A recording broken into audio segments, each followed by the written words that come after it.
ये नामों की बड़ी महिमा है बंधुओं, ध्यान देना सब लोग। जैसा नाम होता है वैसे ही गुण हमारे जीवन में आते हैं।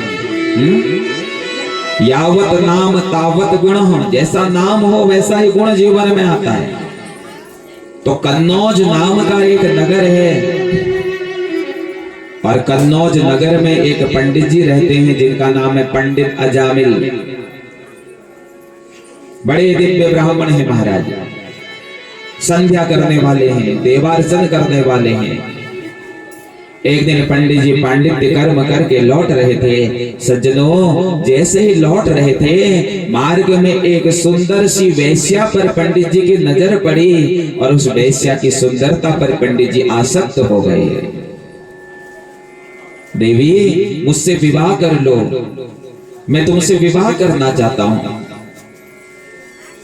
वेश्या ने कहा, महाराज आपको देख करके ऐसा लगता है कि तुम किसी उच्च कोटि के ब्राह्मण हो और मैं तो एक वेश्या हूं महाराज।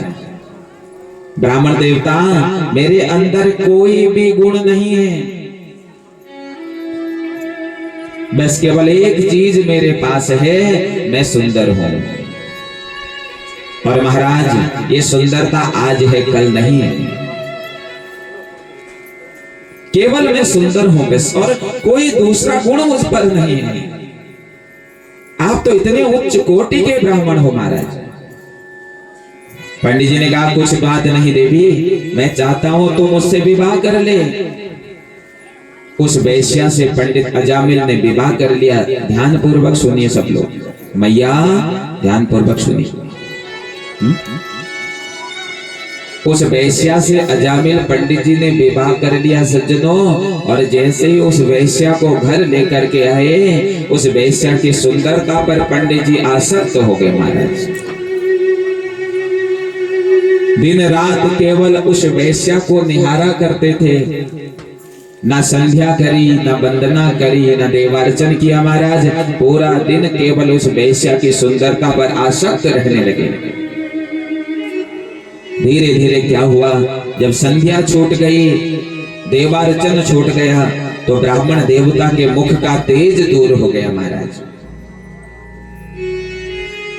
और जब मुख का तेज दूर हो गया, धीरे धीरे ब्राह्मण वेद भूल गया। और जब वेद भूल गया तो यजमानों ने बुलाना छोड़ दिया महाराज। जब यजमानों ने बुलाना छोड़ दिया तो परिवार की आजीविका कैसे चले? इसके लिए पंडित जी चोरी करने लगे। जो जाता उसको लूट लेते महाराज, और मार करके उसका सारा धन हड़प करके अपने घर ले आते। एक दिन की बात है, उस नगर में कुछ संत भ्रमण करते करते पहुंचे। रात होने को थी। संतों ने नगर वालों से कहा, हमारा मन कर रहा है कि हम इसी नगर में रुकें। नगर वालों ने इशारा कर दिया, इस गांव में एक बहुत बड़े विद्वान रहते हैं महाराज। उन विद्वान का नाम है पंडित अजामिल। तुम ऐसा करो, उनके घर चले जाओ। अजामिल की जो पत्नी थी वो गर्भवती थी। गर्भ में एक जीव पल रहा था महाराज। शाम के समय में जैसे ही संत दरवाजे पर देखे, अजामिल की पत्नी पूछने लगी, महाराज आदेश करें, क्या सेवा करूं मैं तुम्हारी? एक बात याद रखना सज्जनों, जिस दर पर संत आ जावे, जिस पर दर पर ब्राह्मण आ जावे, तो समझ लो वह घर श्रेष्ठ हो गया महाराज। संत हर दरवाजे पर नहीं आते हैं, ब्राह्मण हर दरवाजे पर नहीं आते हैं। और जिस घर में संत आवे, जिस घर में ब्राह्मण आवे, समझ लो वही घर वैकुंठ के समान है। क्या सेवा करूं तुम्हारी, बताओ? संतों ने कहा, देवी हमारे मन में ये भाव आ रहा है कि हम आज रात तुम्हारे दरवाजे पर ही रहेंगे। वेश्या रूपी अजामिल की जो पत्नी थी, उन्होंने इन संतों को बड़े भाव से भोजन पवाया और भोजन पवाने के बाद कहा, महाराज तुम शयन करना प्रारंभ करो। और आंगन में ही सारे के सारे संत सो गए महाराज। रात में अजामिल सर में काला कपड़ा बांध करके जैसे ही अपने दरवाजे पर पहुंचा, आंगन में उन ब्राह्मणों को सोया देख, उन संतों को सोया देख, अपनी पत्नी से कहता ये कौन है? अजामिल की पत्नी ने कहा महाराज ये संत लोग हैं, रात में विश्राम करने के लिए यहाँ पर रुके हैं, कल सुबह चले जाएंगे। पूरी रात हो गई महाराज, सुबह हुई, संत उठे हैं। उठ करके संतों ने स्नान किया, संध्या करी और संध्या करने के बाद कुछ बाल भोग ग्रहण किया। और बाल भोग ग्रहण करने के बाद संतों ने अजामिल को बुलाया, पंडित अजामिल इधर आओ। अजामिल ने कहा बताइए महाराज। बोले अजामिल देखो कल रात भर हम तुम्हारे आंगन में सोए हैं, कल रात हमने तुम्हारे आंगन में भजन किया अजामिल, आज सुबह हमने तुम्हारे आंगन में बैठ करके संध्या करी, आपने गोविंद का स्मरण किया, अब हम जा रहे हैं। अजामिल ने कहा जाओ महाराज, तुमको किसने रोका? बोले अजामिल तुम्हारे दरवाजे से तो हम तब जाएंगे महाराज जब तुम हमें कुछ दक्षिणा दोगे। क्योंकि तुम्हारे दरवाजे पर बैठ करके हमने भजन किया है, उसके बदले में कुछ ना कुछ दक्षिणा बनती है, तो कुछ दक्षिणा तुम्हें हमें देनी पड़ेगी। अजामिल क्रोध में भर करके ब्राह्मण संतों से कहने लगा महाराज तुम दक्षिणा की बात करते हो, अरे हम किसी को देते नहीं है, सबका छीन लेते हैं। तुमको देख करके लग रहा है तुम संत हो, इसलिए मैंने तुम्हारे झोलों को नहीं छीना महाराज। और ज्यादा दक्षिणा करोगे ना, ये झोलों को छीन लूंगा तुमसे मैं, चलो यहां से जाओ। संतों ने कहा अजामिल हम तुमसे दक्षिणा नहीं मांग रहे हैं, हम तो तुमसे वचन रूपी दक्षिणा मांग रहे हैं। हमको लग रहा है अजामिल ये जो तुम्हारी पत्नी है ना, ये पत्नी गर्भवती है अजामिल, और तुम्हारी पत्नी के गर्भ से जब कोई बच्चा उत्पन्न होगा ना, अगर बेटा उत्पन्न हो तो उसका नाम तुम नारायण रख देना, और अगर बेटी उत्पन्न हो तो उसका नाम तुम भक्ति रख देना। या तो बेटे उत्पन्न होगी तो उसका नाम भक्ति रख देना, और बेटा उत्पन्न हो तो नाम रख देना नारायण। क्योंकि संतों की आंखों में बड़ा चमत्कार होता है महाराज। संतों ने अजामिल के मस्तिष्क की रेखा देखी जिसमें स्पष्ट लिखा था कि इतने उच्च कोटि का यह ब्राह्मण है, लेकिन ब्राह्मण होने के पश्चात भी यह भ्रष्ट हो गया है। कहीं ऐसा न हो अंत समय में यम का ग्रास बन जाए। रात भर हम इसके दरवाजे पर रुके हैं, इसके कल्याण करने का अधिकार हमको है। अरे वैसे तो ये भगवान का नाम जपने वाला है नहीं महाराज, लेकिन कम से कम एक दो बार अपने बेटे को ही पुकार लेगा तो उससे भी भगवान प्रसन्न हो जाते हैं। तो क्या हुआ सज्जनों, इस अजामिल की पत्नी के गर्भ से एक सुंदर बालक उत्पन्न हुआ और उस बालक का नाम रख दिया नारायण। घर में बेटा होता है तो पिता का प्रेम बेटे के प्रति बढ़ जाता है, बढ़ जाता नहीं बढ़ जाता है बताइए, लगाव हो ही जाता है महाराज। यही कारण था अजामिल को भी अपने बेटे नारायण से लगाव हो गया। अब तो जब घर से जाता कहता नारायण मैं जा रहा हूं, भगवान सोचते कि ये मुझको पुकार रहा है। चोरी करके घर लौटता तो कहता नारायण मैं आ गया हूं, भगवान को लगता ये मुझको ही पुकार रहा है। जब भोजन करता कहता नारायण मैं भोजन कर रहा हूं। और जब शयन करता सज्जनों तो भी कहता नारायण मैं सो रहा हूं। भगवान को लगा कि ये मुझे ही पुकार रहा है, ये बार बार नारायण नारायण कह रहा है, ये मुझे ही पुकार रहा है महाराज। और एक दिन तो ऐसा हुआ सज्जनों, अंतिम समय आया और अंतिम समय में जब यमराज के दूत इसको पकड़ने के लिए आए हैं, यम के दूतों को देख करके ये अजामिल डर गया और कहता है अरे नारायण मुझको बचा ले। भगवान ने सोचा कि मेरा भक्त मुझको ही पुकार रहा है, तुरंत भगवान गरुड़ में बैठे और अजामिल को पकड़ करके भगवान ने अपने गरुड़ पर विराजित कर दिया महाराज। तुरंत भगवान ने अजामिल को गरुड़ पर विराजमान कर दिया। यमराज के दूत कहते हैं ये हमारा है। भगवान ने कहा ये तुम्हारा नहीं, ये हमारा है। यमराज कहते हैं महाराज इसने जीवन में कभी सत्संग नहीं किया। भगवान ने कहा चाहे इसने जीवन में कभी सत्संग न किया हो, लेकिन इसने जीवन का हर एक कार्य मुझको समर्पित होकर के किया है। ये जब जाता था तो मुझको पुकारता था नारायण मैं जा रहा हूं। ये जब आता था तो कहता था नारायण मैं आ गया हूं। ये जब भोजन करता था तो कहता था नारायण मैं भोजन कर रहा हूं। ये जब सोता था तो कहता था नारायण मैं सो रहा हूं। यम के दूतों ने कहा महाराज ये तुमको नहीं पुकारता था, ये तो अपने बेटे को पुकारता था।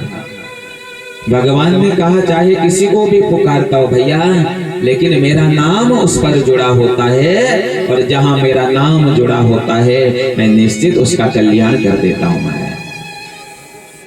इसलिए घर में अगर बच्चे हो ना तो बच्चों का नाम कम से कम भगवान के नाम से मिलता जुलता रखिए। आजकल के जो नाम रख दे रहे हो ना डब्बू टब्बू पप्पू, ये नामों का कोई सात्विक अर्थ नहीं है महाराज। पहले के समय में भगवान के भजन करने का भी हमें समय होता था, और हमारे घर के जो बच्चे होते थे उनका नाम भी भगवान के नाम से मिलता जुलता होता था। कोई अपने बेटे का नाम राम रखता था, कोई अपने बेटे का नाम दामोदर रखता था। अब आज समय में हमारे पास भगवान का भजन करने के लिए टाइम नहीं महाराज, और घरों में जो हमारे नानकिन छन है उन्हें नाम ला हम बिल्कुल यश धर दिनो कह के नाम टप्पू धर दिनो कह के नाम पप्पू धर दिनो महाराज। तो नामों का सात्विक अर्थ होना चाहिए बंधुओं। जब नामों का सात्विक अर्थ होता है तब जाकर के जीवन में सात्विकता आती है, सार्थकता आती है। तो नामों की बड़ी महिमा है सज्जनों। इस कथा के माध्यम से हमने यह सीखा कि नामों की क्या महिमा है। बड़ी है नाम की महिमा, ये नाम की महिमा है। और भगवान के नाम ने सबका उद्धार किया महाराज। राम ने तो किसी किसी का उद्धार किया, लेकिन राम के नाम ने सबका उद्धार किया। सेतु बंध रामेश्वरम का जब निर्माण हो रहा था, राम सेतु जब बनाई जा रही थी महाराज, नल नील बड़े बड़े पत्थरों में राम राम लिख रहे थे और उन पत्थरों को समुद्र में डाल रहे थे, तो समुद्र में वो पत्थर तैर रहे थे महाराज।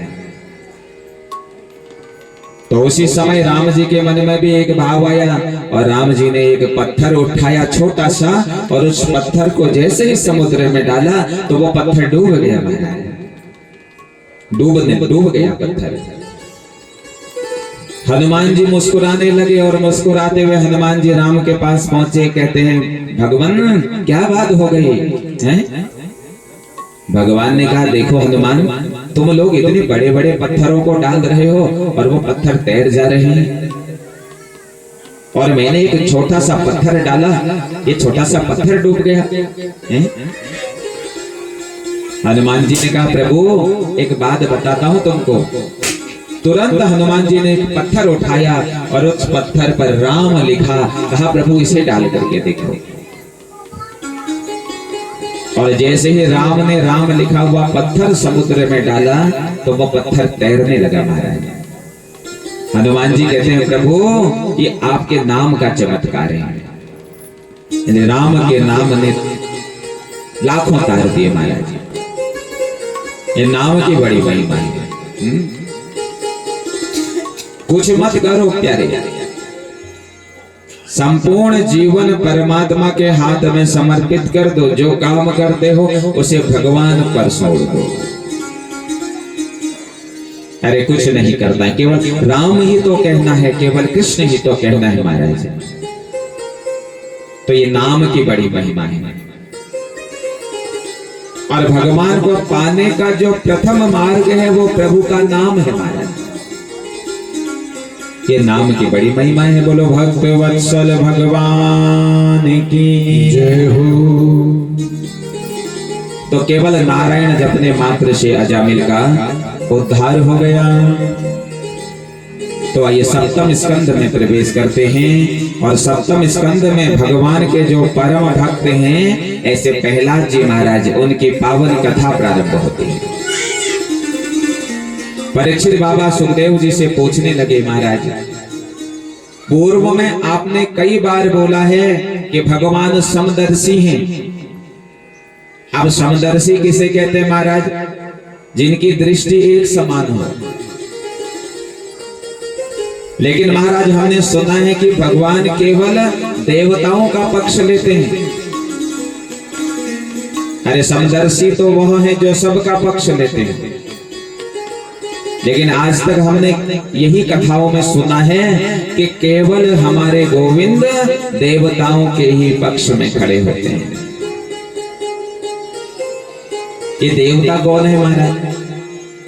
और ये असुर कौन है? देवता उन्हें कहते हैं जो अपनी बुद्धि से कोई निर्णय ले, जिसकी निर्णयित बुद्धि हो, बुद्धि का उपयोग करे महाराज, वो देव कहलाता है। और असुर किसे कहते हैं?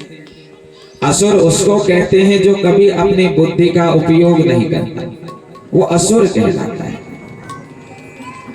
परमात्मा ने बुद्धि सबको दी है महाराज, लेकिन उस बुद्धि का सदुपयोग करना चाहिए। उस बुद्धि से सोचना चाहिए कि क्या करके हमारा भला होगा, क्या करके हमारा बुरा होगा। जब तक यह विवेक हमारे भीतर नहीं आएगा तो हम असुर ही कहलाएंगे महाराज। अरे बुद्धि मिली है, उसका उपयोग करो। दूसरों के कहने पर कभी मत चलो महाराज, हमेशा अपनी बुद्धि का सदुपयोग करो। अपनी बुद्धि का सदुपयोग करो, क्योंकि दुनिया की सुनोगे, ये दुनिया तुमसे रोज नया चाहती है महाराज। जो तुम्हारे साथ जुड़ेगा वो तुमको अपना जैसा बनाने की कोशिश करेगा। आज तुम्हारे साथ जो जुड़े हैं वो चाहते हैं तुम उनके जैसा बनो। कल तुमसे जो जुड़ेंगे वो चाहेंगे तुम उनके जैसा बनो। लेकिन आवश्यकता है तुम्हें अपनी बुद्धि लगाने की। कभी कभी परिवर्तनता के कारण हम अपने मूल को भूल जाते हैं। कभी कभी हम चाहते हैं कि हम परिवर्तित हों, लेकिन उस परिवर्तनता के कारणवश हमारे पास जो होता है महाराज, हम वह भी खो देते हैं। एक बड़ा सुंदर सा प्रसंग आता है। एक व्यक्ति ने अगरबत्ती की दुकान खोली महाराज, ध्यान पूर्वक सुनिएगा। अगरबत्ती की जब दुकान खोली तो लिख दिया यहाँ खुशबूदार अगरबत्तियां मिलती हैं। ये जब देखा सबने तो महाराज खूब बिक्री होने लगी अगरबत्तियों की। तो दूसरा व्यक्ति आया, उसने कहा महाराज तुमने ये क्या लिखा है बोल्ड में? अरे बोला इतना लंबा लिखने की आवश्यकता नहीं है, केवल इतना लिखो अगरबत्ती मिलती है, खुशबूदार अगरबत्ती मिलती है, बस इतना ही लिखो। यहां लिखने की क्या आवश्यकता है? इतना ही लिखो खुशबूदार अगरबत्ती मिलती है। तो महाराज हटा दिया, लिख दिया खुशबूदार अगरबत्ती मिलती है। तीसरा व्यक्ति आया, उसने कहा भैया अरे अगरबत्ती तो खुशबूदार होती ही होती है, इतना लंबा लिखने की कोई आवश्यकता नहीं। बोले ऐसा लिखो अगरबत्ती मिलती है। तो खुशबूदार हटा दिया महाराज, केवल लिख दिया अगरबत्ती मिलती है। फिर एक सज्जन आया, बोले महाराज इतना लंबा में मत लिखो, बोलो केवल लिखो वो अगरबत्तियां ही अगरबत्तियां हैं। आजकल भी दुकानों में लिखा रहता है ना, साड़ियाँ ही साड़ियाँ। किसी बड़ी बड़ी दुकान में जाओ, लिखा रहता है ना, बोला इतना लिखो, अगरबत्तियां ही अगरबत्तियां। एक और आया, बोला महाराज अगरबत्तियां ही अगरबत्तियां, 2 बार लिखने की आवश्यकता नहीं, केवल इतना ही लिखो, अगरबत्ती। ओहो, अब लिख दिया अगरबत्ती। महाराज जो व्यापार चल रहा था वो बिल्कुल ठप हो गया, कोई आया ही नहीं खरीदने के लिए। तभी एक संत पहुंचते हैं। संत ने कहा क्या बात हो गई भाई, आजकल दुकान में कोई आ नहीं रहा है। बोले महाराज क्या करूं, कोई आ ही नहीं रहा, कोई ग्राहक ही नहीं आ रहा। तभी संत की नजर बोर्ड पर पड़ी। बोले अरे इतना ही लिखा है बस, केवल अगरबत्तियां।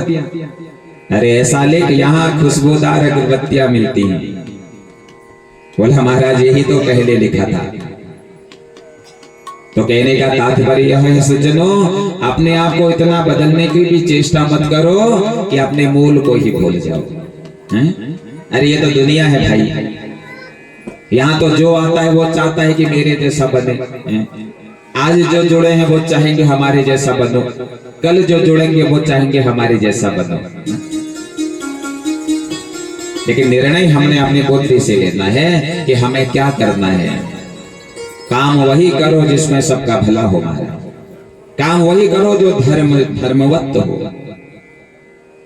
ये असुर बहुत बड़ी बड़ी तपस्या करते हैं महाराज, और जब तपस्या करते हैं, तपस्या से जब भगवान प्रसन्न हो जाते हैं और प्राप्त वरदान का दुरुपयोग करना प्रारंभ कर देते हैं। तो देवता कहते हैं जो बुद्धि विवेक वाले होते हैं, जिनके पास बुद्धि हो, सोचने की सामर्थ्य हो, वो देव कहलाता है महाराज।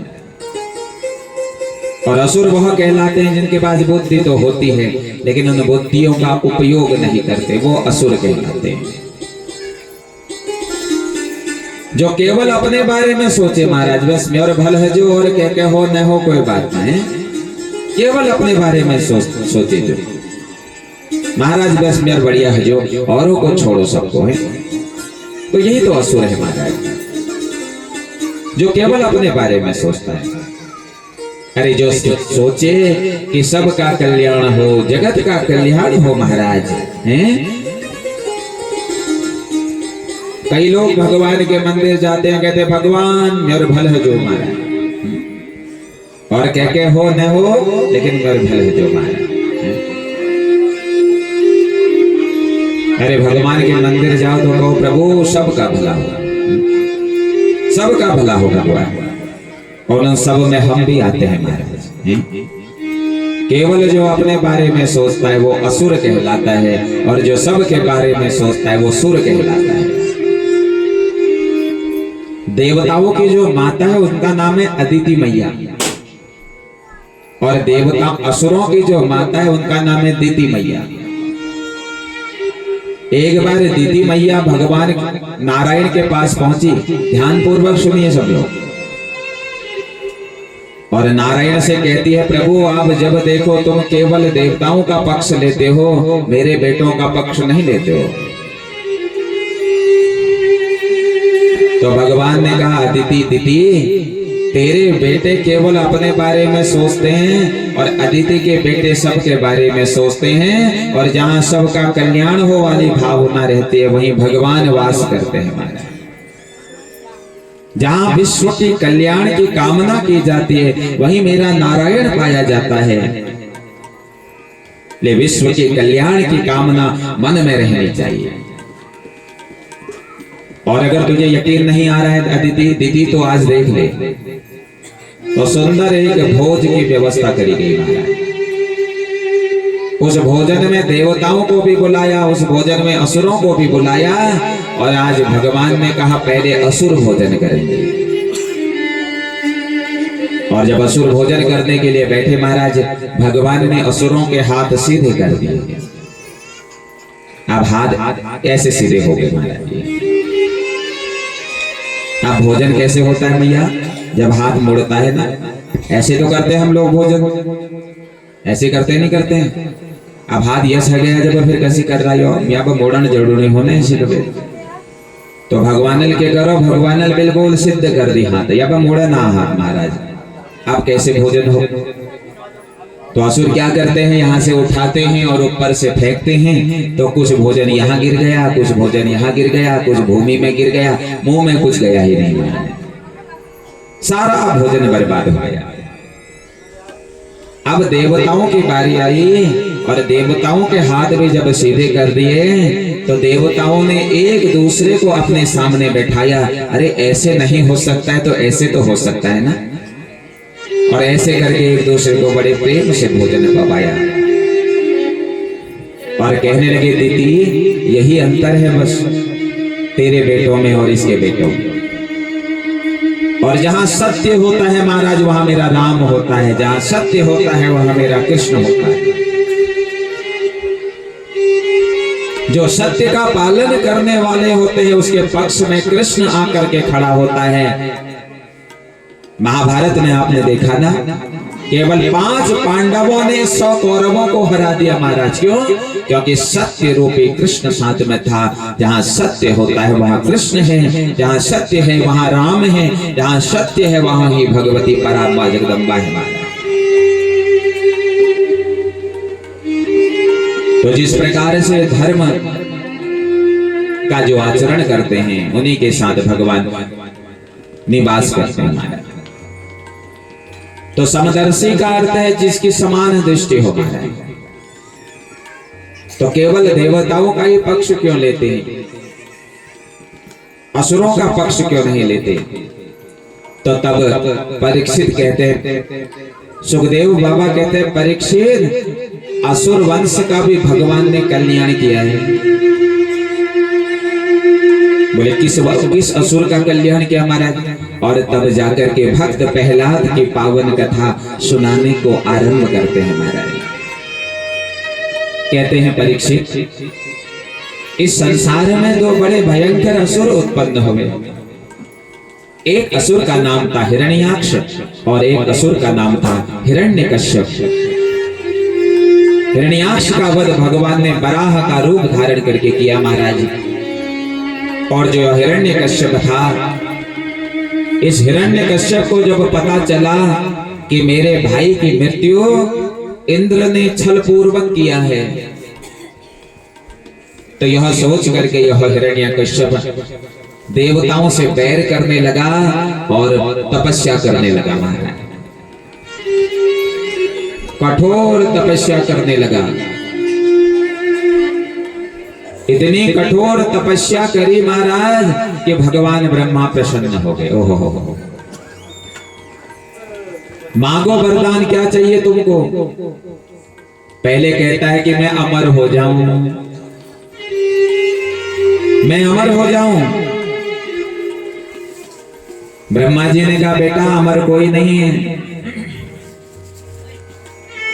इस संसार में जो आता है उसको जाना पड़ता है महाराज।